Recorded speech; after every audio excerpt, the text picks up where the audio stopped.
Okay, just, please let me just get the record. The recording has Okay, started. we're all set. Thank you. Okay, good. So 7 p.m., Commissioner Brennan, I'm calling the meeting to order. All rise for Pledge of Allegiance. We have one in back of the chief and one on Joe's screen. I pledge Pledge allegiance allegiance to the flag To the flag of the United States of America, and to the republic for which it stands, one nation, under God, God, indivisible, will liberty, and justice for all. Please remain standing for a moment of silence for our fallen and ill firefighters and first responders.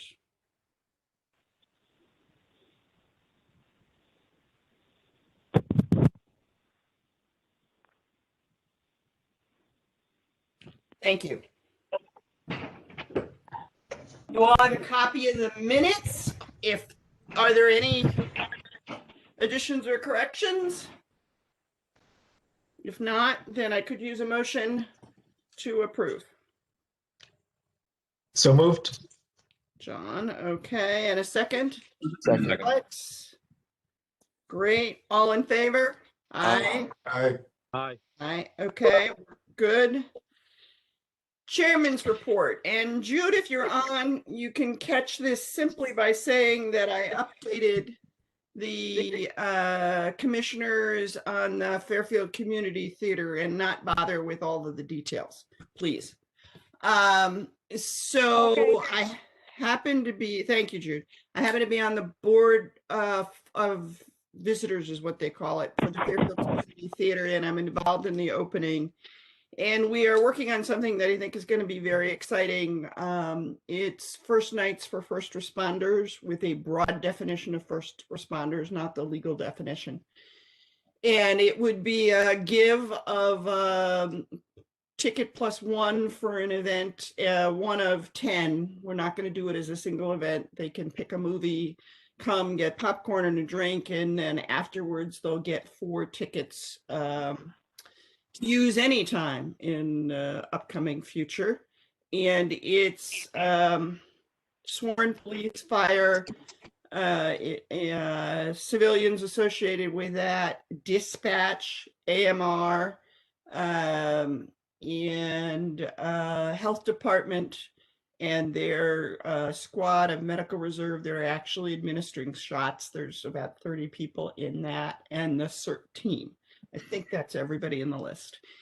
And I've been the one reaching out both to the chiefs and company heads and to the related unions, and the response is very good. It'll be one of the first big events, but we're working with the chief and the town relative to seating and pods and all of that kind of stuff. And we don't know when we're getting our CO, so we don't know exactly when that's happening. We're guessing it's mid-April.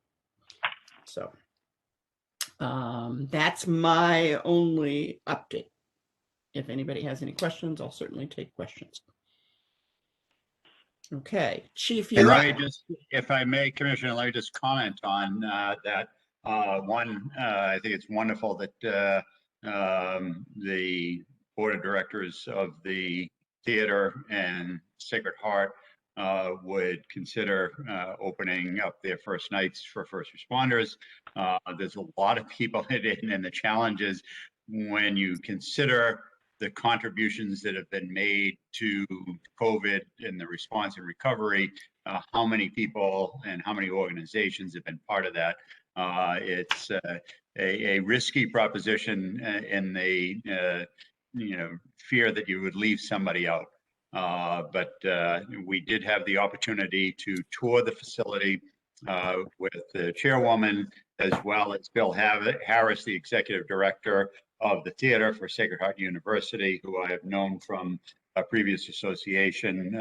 He and his wife produced a film, Forged by Fire, the story of a person who was horrifically burnt, a civilian, horrifically burnt as a recovery effort. And he had reached out to us to connect him to fire service at large nationwide to promote that film. I know that he comes to that job with a certain perspective of the fire service and public safety as well. But the theater itself is astonishing. It is more than you would hope for in the way that it has been restored, Art Deco style. The photograph of the, if I was better at this, I would share the photograph with you. After the meeting, if anybody wants to hang on, I'll bring up the photo. Oh, no, I don't know that I can do it here. Yes, I can, I think. Okay. But it really is a remarkable piece of work and such an important part. Everybody has a Fairfield Community Theater story of going to the theater either with your wife, your girlfriend, your family, and that is going to be an important part of our community. I'm glad that it's recorded. Thankful that the chairwoman is involved in that. So I just wanted to comment on that. Thank you. I would say one other thing, there's going to be other opening events for other audiences, and we're reaching out to a lot of community organizations. But we decided that this is sort of the marquee version of it, would be First Nights for First Responders. But there will be a whole series of different groups invited as a way to reach out to the community. So if no questions, Chief, you're up for your report. Okay. Let me start. The chairwoman and I have been back and forth regarding the formatting of strategic plan. I shared with you a briefing document last month, and much of what is involved in the strategic plan it has been covered by that.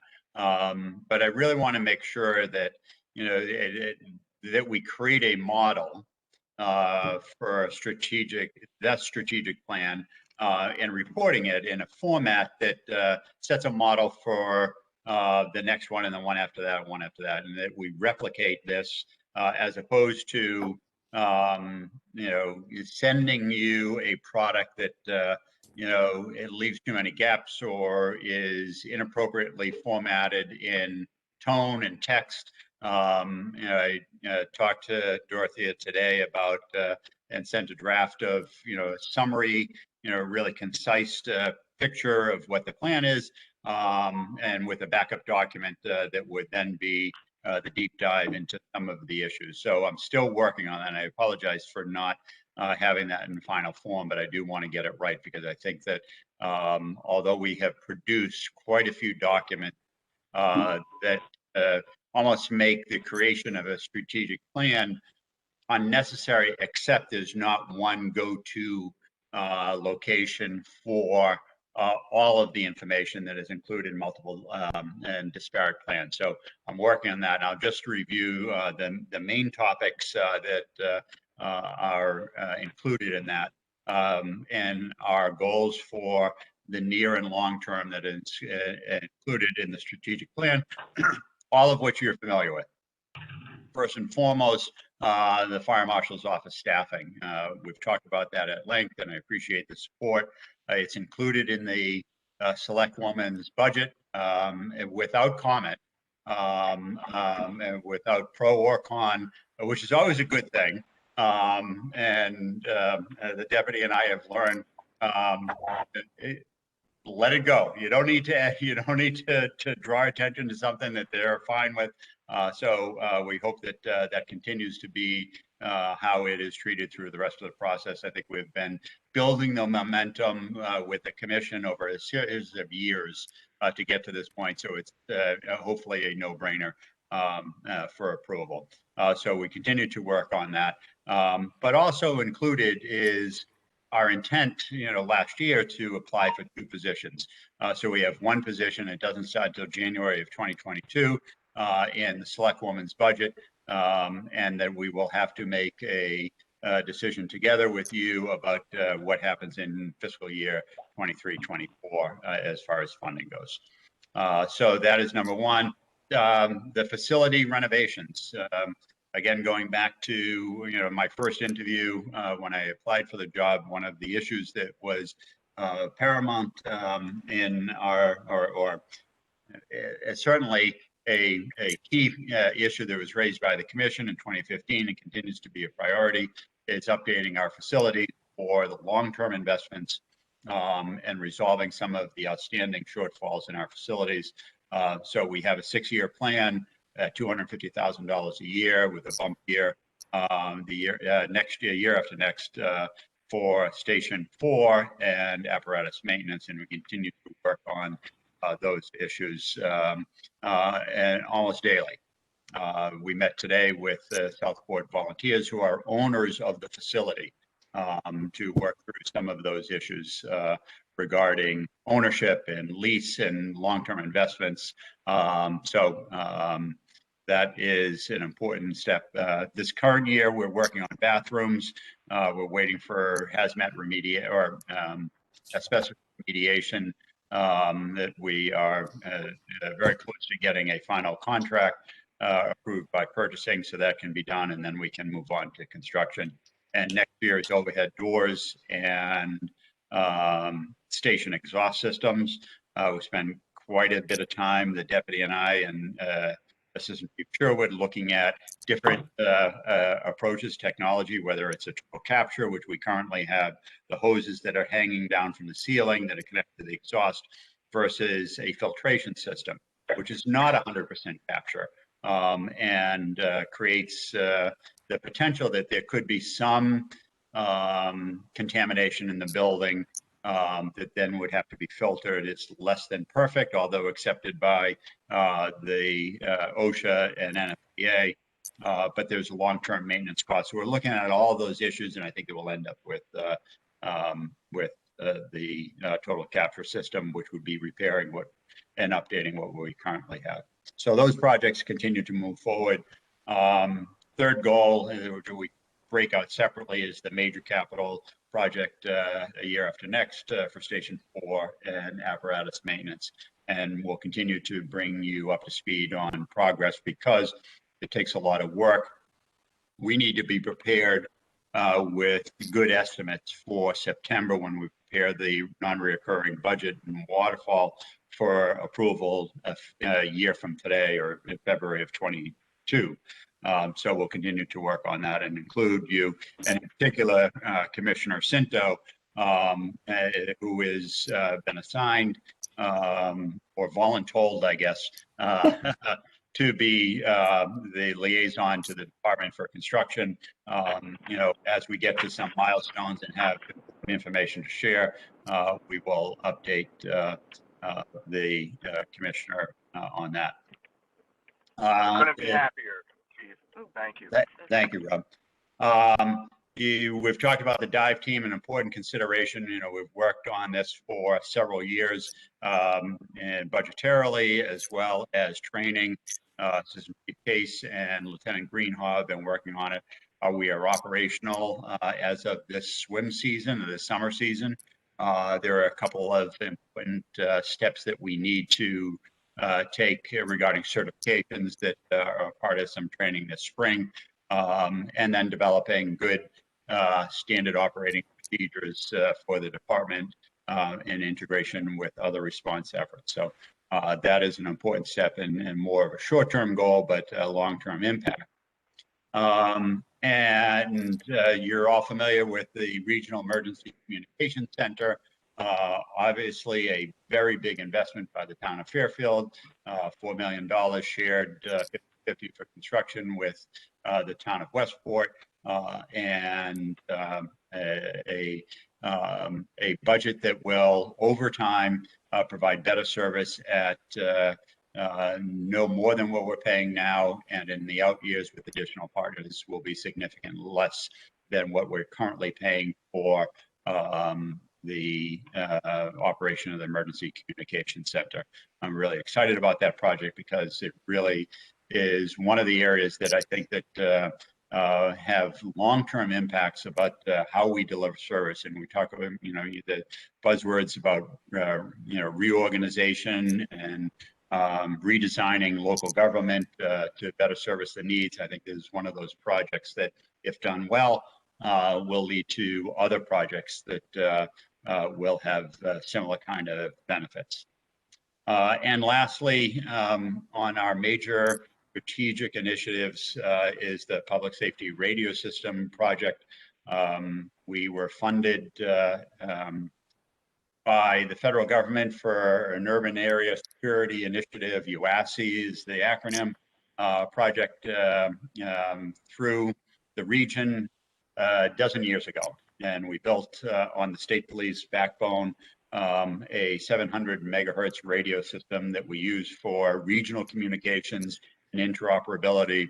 The number one recommendation of the 9/11 Commission when they did their after action reviews to improve interoperability. So this radio system will replace our legacy systems in both the police and the fire department, as well as, I'm not sure you'd call them systems, but radio capacity in DPW, health department, the bus system, and the Board of Ed on one radio system that is truly interoperable and is made the benefit of aligning it with the UASI project in the state of Connecticut, as Commissioner Olzaki is very familiar. We become subscribers of that service in that capacity, and we never get to a cliff that the system is failing. And you hear over and over again, and certainly I've heard it, I've said it. Our system, fill in the blank, have reached its life expectancy, no longer supported by the manufacturer. It's at life's end, service end, and needs to be replaced. The way that this system, this radio project will be designed, it will be upgraded continuously through software upgrades. Yes, there will be equipment changes over time, but there will never be a need, a projected need to replace lock, stock, and barrel the entire system, because it will have ongoing upgrades over time and much more reliable. So those are the major projects that are on our time horizon of the next, certainly in the short term, a lot of work being done, but longer term impacts, and some of them, going out a full 6 years before we get to some of the initiatives. But they need to be anticipated and worked on incrementally in order to be successful. So my plan is to have those issues more tightly described and organized, and I will present to you in a finished document before the next Board of Fire Commissioners meeting. And I'll stop there if there are any questions. Joe? You're on mute. Of course I am, and I complain about that to everybody else all the time. I don't have a question, but I do have a comment regarding the radio system. Just I don't even know if like the chief and the deputy chief know that the state of Connecticut recently, over the last 2 years, just did a major update to the whole system. So what we're getting on now is the latest and greatest that's there. They added much more capacity and updated all the equipment that's been on the system, the infrastructure, the backbone that makes all this work. So, yeah. And I just, from a practical perspective, in addition to being able, we had a fire last night on the top floor of a trademark building. And, Westport came to town, Bridgeport came, and you think of, the ease of communication on one radio system with our neighbors, or locally, if a school bus had an accident. You consider the ability for them to call directly into ECC and report the accident or request aid. Having during the pandemic better communications with the health department, having a radio system that allows us to communicate, fairly wide open system between agencies, where currently it takes a lot of effort to reach some of those folks by radio. So I think that this is going to be another one of those landmark changes in how we do business, certainly locally, but also with our mutual aid partners. So it'll be a good thing. Other questions? I'll just make a comment. The chief and I, this is largely, as we focus on it, capital driven, investment driven. And the chief and I have been talking about things much more like the dive team that are strategy in terms of how we operate and what services we provide. And so that part of it needs to be addressed too. If the commissioners have any major ideas that they want to pass on, I would suggest initially having a conversation with the chief. Mhm. And then we can go from there as we go forward and build the plan. Okay. Okay. All right. Chief. The Budget. rest of my report should be fairly straightforward because we've talked about it all. The operating budget has been submitted. We're under 2%, primarily because of a very flat budget.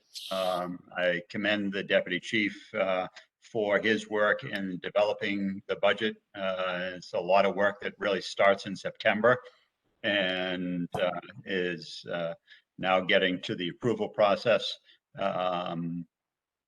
And his overhead, the management of the budget, developing the budget in September through our submission really is dependent on good management of that budget over the course of the year. And that's something that he touches every day and engages quite a few people in the department, all of which have a vested interest in one part or another of that budget that affects their area of responsibility.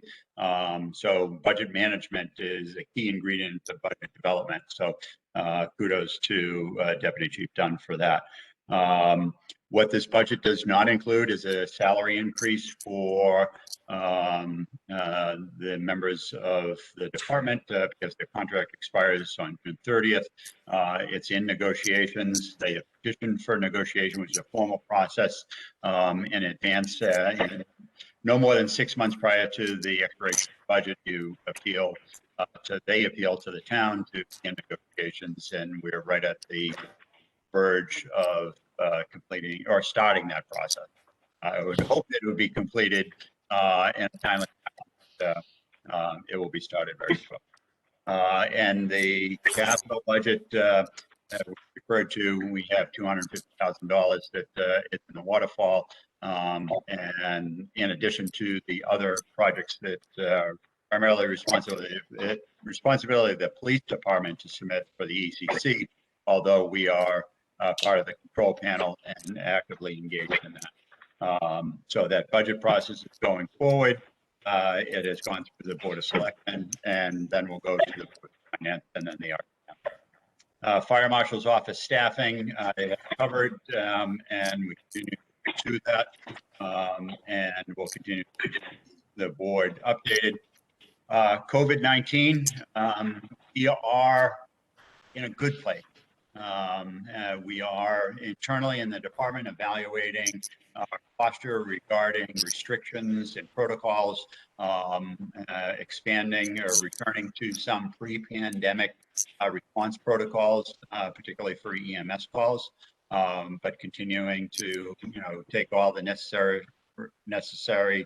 personal protection to ensure that our members are not exposed.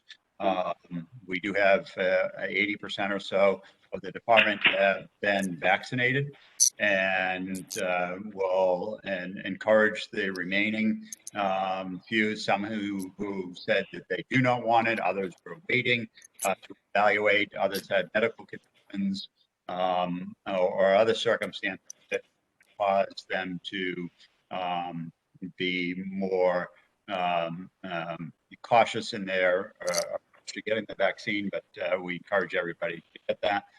It'll make life in the firehouse far more easy. Consider some of the restrictions.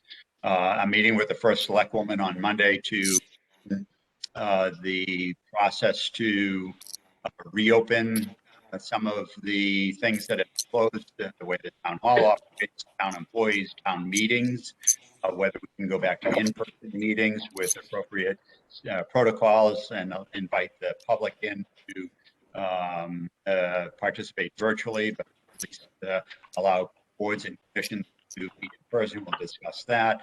Also, some of the big events that need to begin planning for now, like the parades, the Memorial Day parade, Southport parade, the fireworks, graduations, proms, and event space. What do we do about community space like Sherman Green, Town Hall Green, and the pavilions and reopening? And many of those, and we've taken a precaution. We are following and not going to be more restrictive than the state of Connecticut sector rules for those types of activities and spaces. But there are some nuances to that we need to consider. So we'll continue to work on that. A year ago, about now, so this is March 11th, a year ago, we were talking about closing sports events and after-school activities in order to keep school open. That was one of the first discussions that we had at the command staff. Alex, you were there in those meetings. That was the priority, with the expectation that, if we took prudent steps quickly, we might forestall widespread infection and be able to preserve education. Education and the economy were the primary considerations in those discussions. And unfortunately, we all know what happened. This certainly outran any type of restriction or precaution that we could have taken. And the other thing we were doing a year ago is trying to track down the availability of toilet paper and cleaning supplies. So we've come a long way. I think I have a lifetime supply of toilet paper in the bathroom, in the pantry, if anybody needs it. No, I wasn't a hoarder. But we and others will talk about it as we view what happened. But I think the town of Fairfield did a very good job. I think that the first Black woman led us in this process, and she was pretty hard-nosed about the posture that we were going to take, and stuck to her guns. And I think town employees felt as safe as they could in the environment. We shut down for 3 days and reopened and continued to do business. And many communities did not do that.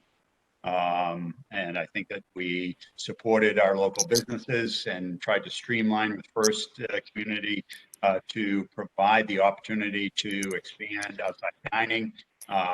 We put a task force together to help them do that.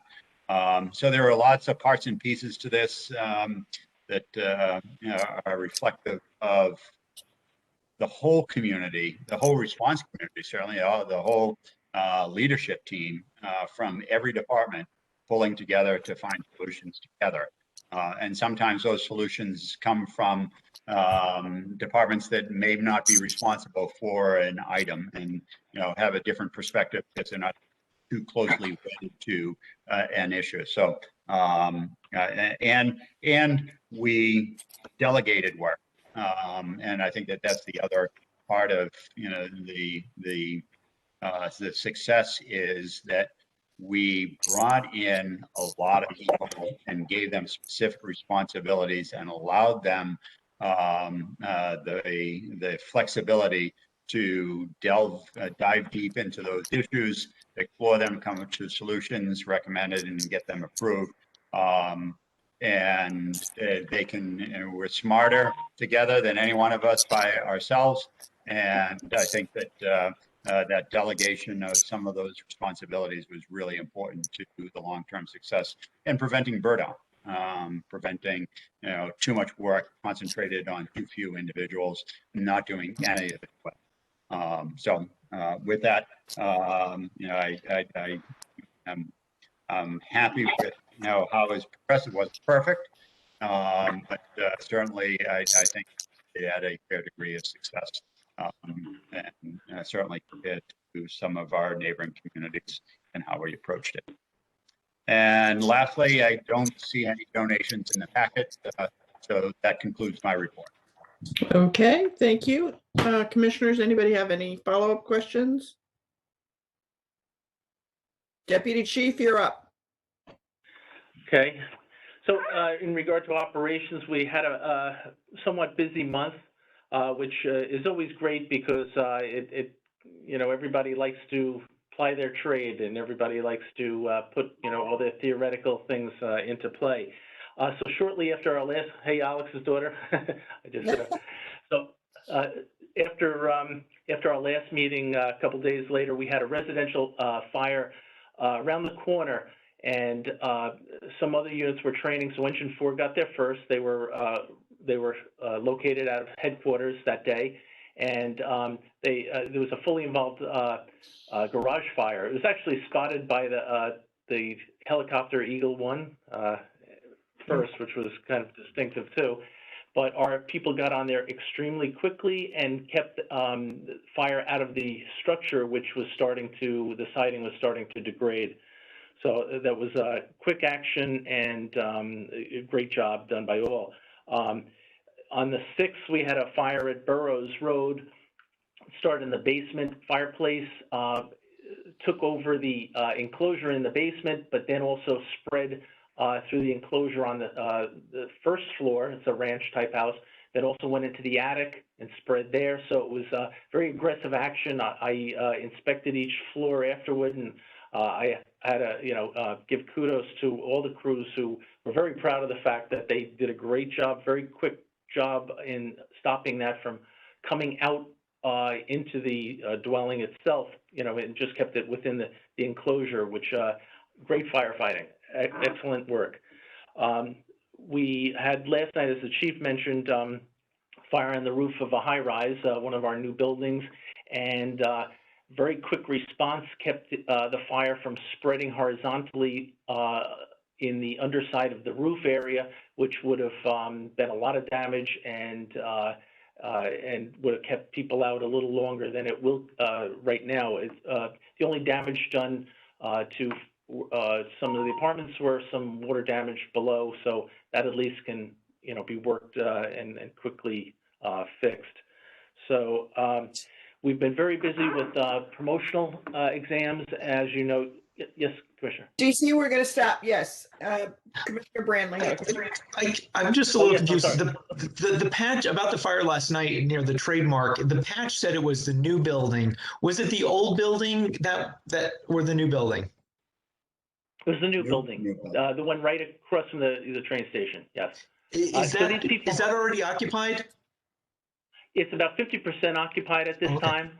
So unfortunately, it seemed like all the apartments underneath this fire were occupied. We're hoping that we'd luck out, but so the people were very, very happy with our quick work. Commissioner Osaki? And I hate to keep harping on this and everything, but, this is one of the reasons why we need to make sure that the fire marshal's office is staffed. Because this is what happened in a brand new building, and who's to say how things are going to deteriorate over the next 4 or 5 years as people start using it. And this is with all these new high rises coming in. This is why we need to make sure that the fire marshal's office is available to go out there and inspect these things before there's an incident. Absolutely. Commissioner Brandley, and then I'll go to the chief. Can you speculate on any cause of fire, or is that not appropriate? Well, right now, I spoke to the fire marshal this afternoon, and they were asking us just to hold back. They're looking at, they've taken it apart, they've inspected it, but I think they want to make the pronouncement themselves. They haven't released that yet, but it's not suspicious. I can say that. Chief McCarthy? Yeah, just a couple of things, and I appreciate the observation, Mr. Ozaki, or Commissioner Ozaki. We had that conversation out in front of the building, brand new building, how will this age in 10 years, 20 years, and what kind of hazards will be as a result of that aging process? This is not your brick and mortar, heavy construction, durable construction from 1950. This is lightweight engineered solutions, and the fear is that they don't age well, and they are. It's something that the industry is watching, and certainly we are as well. The other note that I will make, in addition to it, highlights the necessity of the staffing in the fire marshal's office. Our new ladder truck was pressed into service, and just for orientations, if you're coming down Kings Highway, turn from Commerce Drive onto Kings Highway, turn onto Constant Comet Way to go over the overpass towards the train station. If you're traveling up from Kings Highway, the building would be on your left.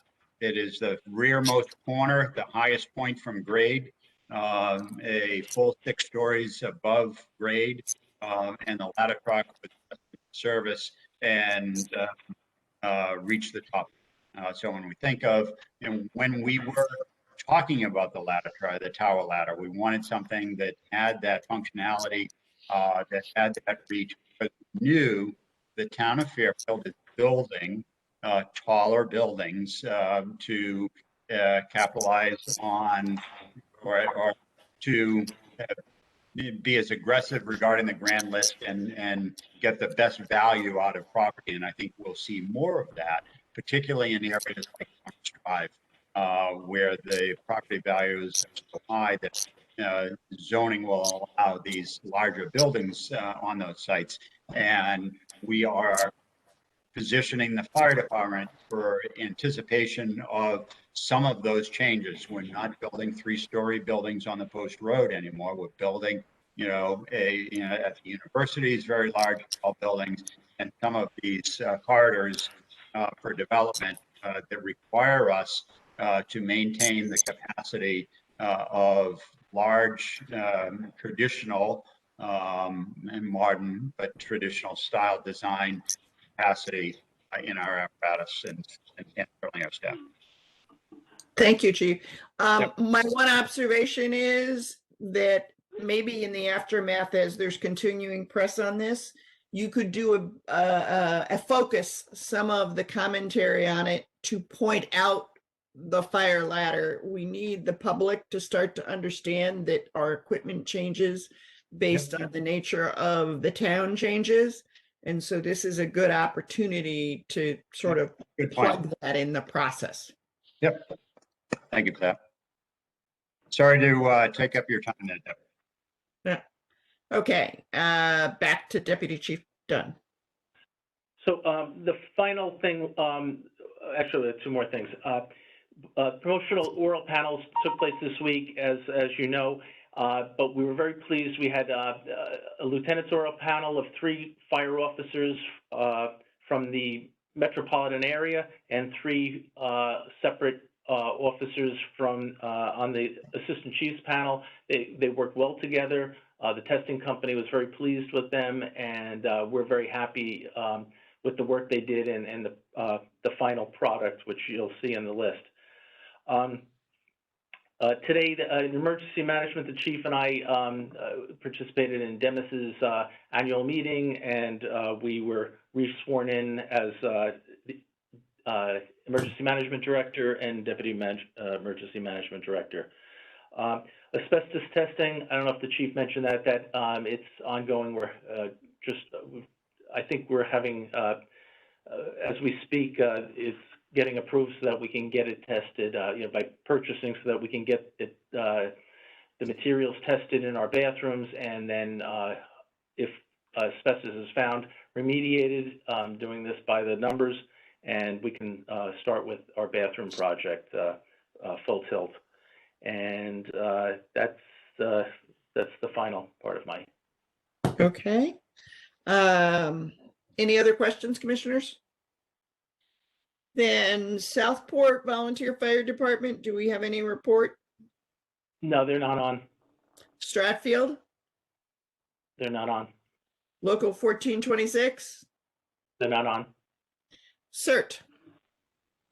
CERT's not on, but Norma did ask me just to mention that that last calendar year we did 4,090 hours of service, and you know, we're very proud of our CERT members. And I'm not sure if she gave last month, if she gave the dollar figure of all the CERT volunteer hours that they did in 2020, but it's about $111,000 worth, you know, using a metric of how much volunteer hours are worth. So, I mean, the work that they do is just phenomenal. They do everything and anything we need. So we're very happy. And can you just comment about the call center and their work there? I'm sorry. So the call center, yeah, since they've started in January 25th, they've given us 549 hours. So, I mean, that's pretty solid work. Each day it varies, but they could have anywhere from 50 to 100 calls. On a Monday, they can, you know, have more. So they've been helping our seniors, and not just seniors. It seems like even as the age groups go down, the VAN system is a little bit, you know, difficult to navigate, and they've learned it very quickly, and they're very great at calling people back or walking them through, you know, the system. Deputy Chief, could you just make sure that some of the numbers you have, you give them to Jude so she can make sure they're recorded in the minutes, please? I will, yes, okay. Thank you. Any old business? Hearing none. New business. We need to vote to approve, promulgate the assistant chiefs and lieutenants promotional list. Yes, Commissioner Olzaki. I'd like to make a motion to accept the promotional list for the assistant chiefs and the lieutenants as put together by the testing company. I second that motion. Thank you, Bill.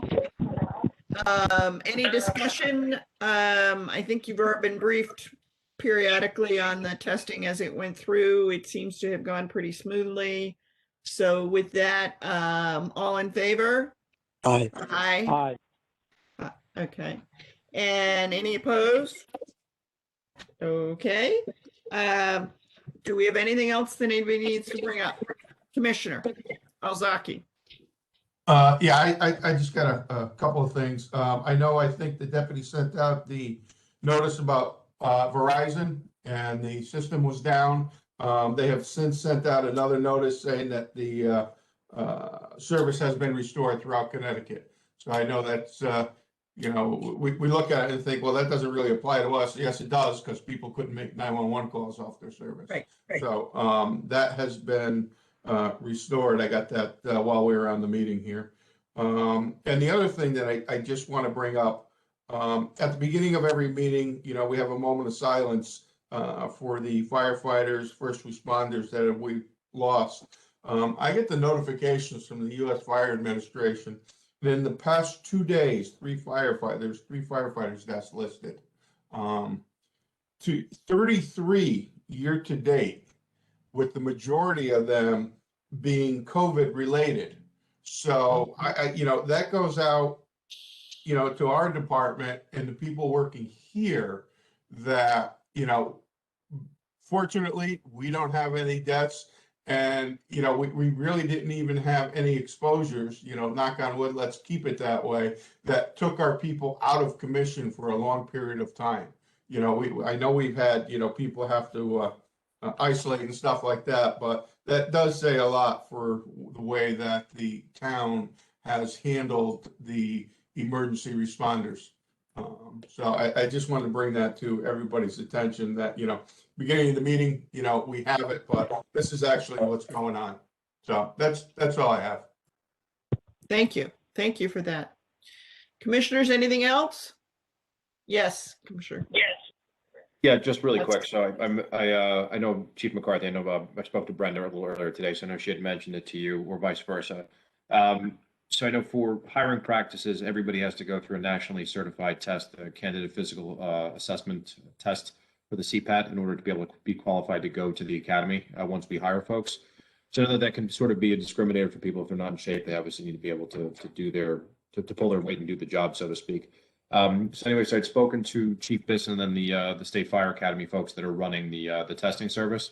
So I'm actually going to go take a look at it, go audit. I'm going to run through the course myself. I think on May 3rd. So they did open it up. They said there's a lot of towns that do send people to observe if they wanted to go. So that invitation has been extended to all of us should anybody want to go. But I definitely will be doing so. Good. Let's try to get a better idea. Yes, would please send out the information so that all the commissioners have the option. The chief has talked before, and maybe this is an opportunity to push it, about creating physical fitness centers, opportunities where people could in fact train. I know particularly with COVID, some of our candidates had a very hard time finding the equipment they need to bring themselves up to where they need to be. And obviously a central one for the state doesn't, but the regional fire school locations might be a perfect solution. But we really need the state to help coordinate and step up that. I mean, this came about as well from a discussion I'd had with Chief McCarthy and Chief Dunn. So the department's made a number of efforts, as we talked about the equity task force and things that have come up to expand hiring, to move from a local to a statewide list, to try to diversify the candidate pool. And the CPAT test it is what it is. People have to pass in order to go to the academy. And so it didn't exist when I went through almost 20 years ago. So I kind of want to get a better idea for what the candidates have to go through, so that that question as it comes up from the task force at some point about hiring, just to be able to speak a little bit more intelligently to it. Good. Thank you. Anything else, commissioners? Then I will entertain a motion to adjourn. So moved. Okay. I've got all, Bill, John, I'll go with that so Jude knows who. All in favor? Aye. Aye. Aye. Okay, no opposed. Thank you all. If I can try sharing my photos if anybody wants to see. Yes, I just have to get to the photos. Hang on a second. If anybody wants to see the theater and deal with me patiently while I pull them up. It really is spectacular.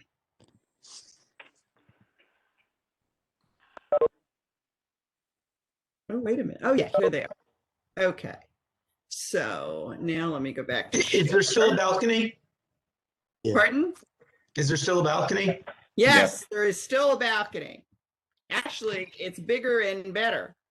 Okay, share. So the balcony has 3 rows of seating and event space in the balcony for meeting space. It's very done. Okay. Is it kind of like the warehouse? Oh, wow. Okay, so this is looking from the stage back to the front of the building. So the beige strip across is the front of the balcony, and so you see the balcony up there. This is from the balcony looking down towards the stage to give you some sense. The movie screen will be where the black curtain in the back is. And so there are, you know how most theaters, you never want to sit in the front row because your neck is so craned? Not true in this theater, because you got plenty of room and it's a performance stage. This is more straight on and it's full technology. This gives you some sense of some of the open space in the balcony. This is a balcony shot. We actually had workmen there while we were there. This is another balcony shot. So it's got seats, it's got this back area that is, open space for events, and a side area. They were playing with the screen. I have no idea what movie Bill brought up. The box or the snack box office. This is the box office. Oh, no, that's me and COVID. Dorothy, is that inside or outside the box office? The box office is inside. Hang on. Where did it go? There.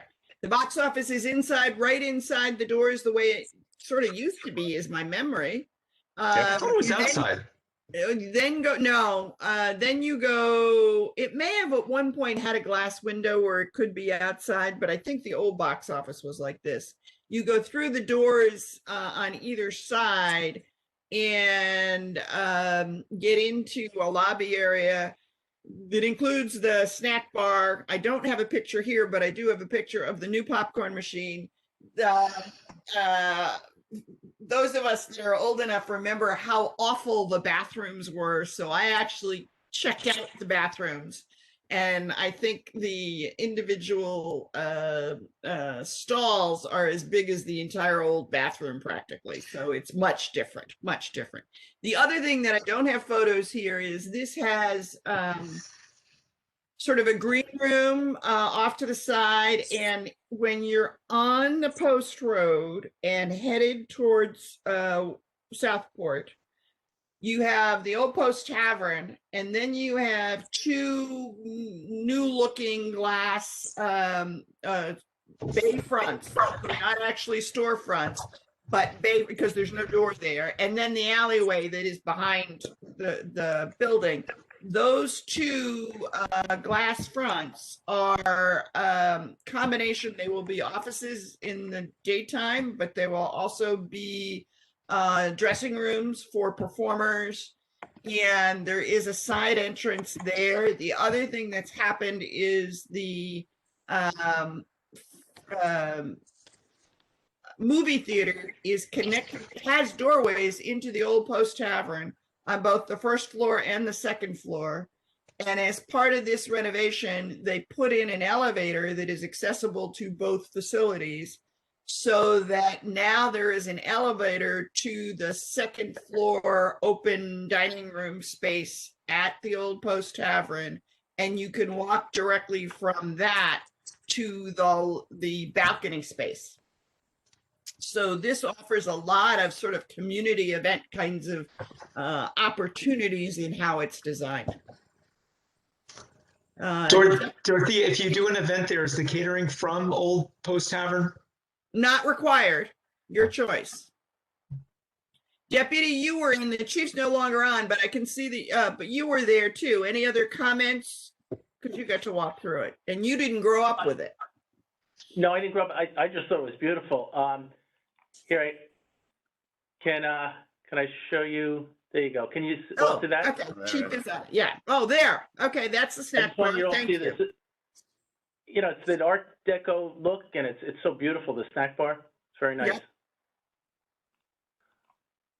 Okay. Chief, So, I didn't realize you were sorry. still on, Mike. Yep. No, I wanted to see the pictures again. Yeah. It really is an important landmark in the town. Did you find any more of the historical data you were looking for the initial theater and when it opened? So part of the mystery, it's interesting. Part of the mystery is exactly when this theater opened. And it shows up on what are called Sanborn maps. Those of you in the fire business probably know those. Yep. It was the Sanborn map of 1920 was done based on plans, and that was published in April of 22. I know it was opened by before May of 22 because I have an event happening in that area. The other thing is the folklore to this thing is that it opened as this I haven't told anybody yet, Chief, because I've just been discovering this in the last 24 hours. The folklore is that it opened as a vaudeville theater and switched to movie. Not true. It clearly appears to be a movie theater from the beginning with occasional vaudeville. So far, what I'm finding, even from 1922, is movies, not vaudeville. They did hold high school graduations and other town events from the beginning, it looks like. I do a lot of genealogy research, so I've done a lot of sort of where do you find papers kind of thing. And I'm discovering new sources as we go along. Unfortunately, the town newspaper in the critical years of 20 to 22, the microfiche is missing. And so I've been working actually around the country to figure out if anybody has copies of it, to see if we can figure that out. There is some coverage in the Bridgeport papers of the time period. I just found a new database that I'm looking at. So I'm getting fun stories, the way they wrote up movies, that kind of thing. But so far, no, I do not know when it opened yet. Well, it's an interesting piece because depending on how early the opening was, it may have been sort of part of the Renaissance after the 1918 flu pandemic. It may actually have been later than that, and it did close at other times because I did not realize that in 1922, Fairfield went through a shutdown for a smallpox pandemic, where they shut down the town the way we just did, or are. And the theater was closed for about 3 weeks during that period. That was May of 22. So we're, if people want to get involved, we're interested in doing things. We're interested in reaching out to various markets. We're thinking about marketing ideas. It's going to be neat space, and I think there's going to be lots of opportunities to use it. And the theater staff, the Sacred Heart, is very opening to partnering with various groups as part of it. And fortunately, the theater community, the performance community has learned that more is better. And so they don't, even though you've got a cluster of Fairfield Center Stage, Fairfield Theater Company, they don't, they're all going to work it out because they know it tends to increase the overall audience. That, somebody will go to the theater company and then decide to go to the theater, that kind of thing. And we're talking with Mark after or during the walkthrough, Mark Barnhart and Economic Development, and you can imagine the commercial, in particular the restaurants, are really excited about this reopening and what it will mean to the vibrancy downtown.